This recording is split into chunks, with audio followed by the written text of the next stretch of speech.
Westside Community Church, loving God, loving people.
Hi, come on in. Hi, I'm Debbie Perez, I'm John Perez. and we host a care group in our home. And to me, care groups, it's just about investing time in each other's lives.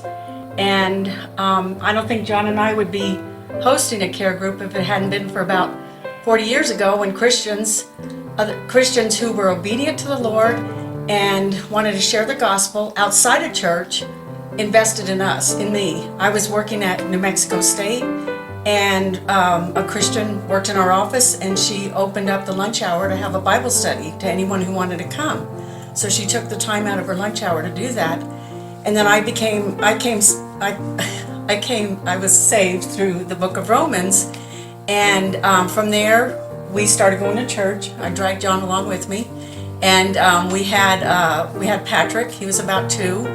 And so then we started going to church, and then other believers would come knocking on our door in the evening to visit with us as new members of the church. And back then, I think people didn't worry so much about calling ahead and making arrangements of time. They just came knocking. And the reason why that sticks in my memory is because I was pregnant and I was always in my pajamas, because it was like right after work and they'd come knocking. I was in my pajamas, they'd come knocking on the door after dinner. But that's how John came to know the Lord. And someone took time with John, and that's how I got my first Bible.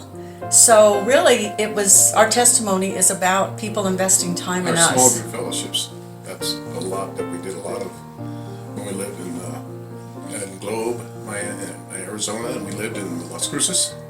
We spent a lot of time in small group fellowships. I really enjoyed that. More intimate, and everybody just shares with one another. And I'm a sinner, and I love to hang around with sinners. So, but it's the people that come to our fellowship on Tuesdays. It's just like family. It's really great, and we all share with one another our needs and our joys and our praises that we have. And I think it's really great, and we have a good time with one another. The fellowship is really great.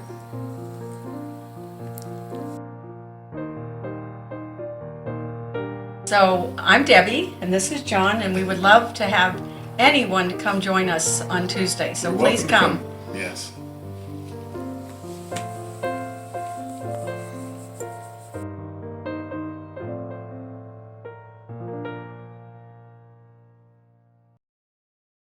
In December 2019, there was a cluster of pneumonia cases in China.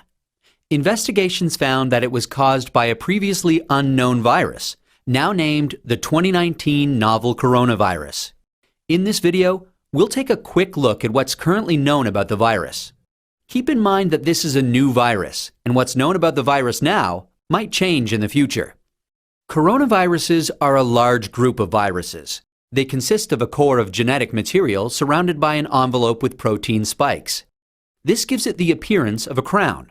Crown in Latin is called corona, and that's how these viruses get their name. There are different types of coronaviruses that cause respiratory and sometimes gastrointestinal symptoms. Respiratory disease can range from the common cold to pneumonia, and in most people, the symptoms tend to be mild. However, there are some types of coronaviruses that can cause severe disease. These include the severe acute respiratory syndrome coronavirus, first identified in China in 2003, and the Middle East respiratory syndrome coronavirus that was first identified in Saudi Arabia in 2012. The 2019 novel coronavirus was first identified in China. It initially occurred in a group of people with pneumonia who'd been associated with a seafood and live animal market in the city of Wuhan. The disease has since spread from those who were sick to others, including family members and healthcare staff. There are many cases at present, and the disease has spread within China and also to a number of other countries. So, where did the virus come from?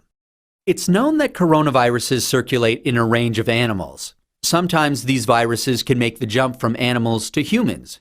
This is called a spillover and could be due to a range of factors such as mutations in the virus or increased contact between humans and animals.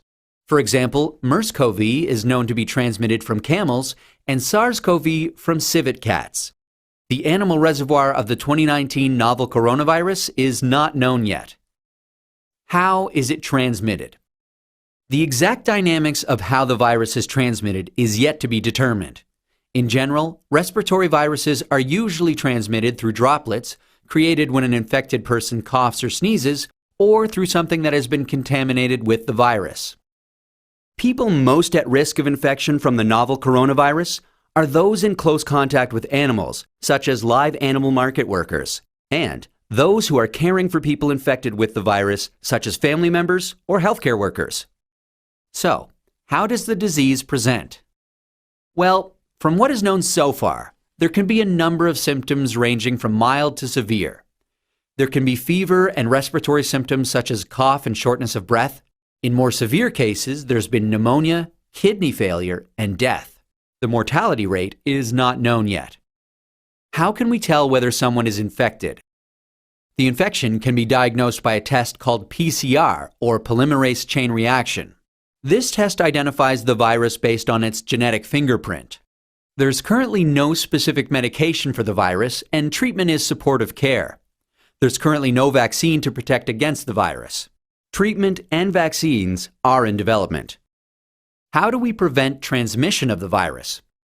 This new virus currently has a limited geographic spread. However, there are a number of standard hygiene practices that have been recommended to protect against infection and further spread.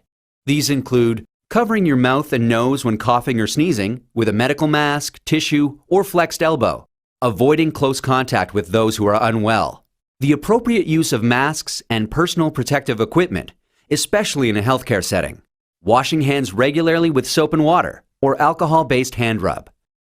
Actions that can be taken to prevent infection from an animal source include avoiding unnecessary unprotected contact with animals, washing hands after contact with animals or animal products, and ensuring that animal products are cooked thoroughly before they're consumed. It's important to stay home if you're feeling unwell, but if you have a fever, cough, and difficulty breathing, seek medical care early and share your previous travel history with your healthcare provider. That's a quick look at this emerging infectious disease. Given that this outbreak is evolving rapidly, what's known about this virus can change. Please check the websites below for the most up-to-date information.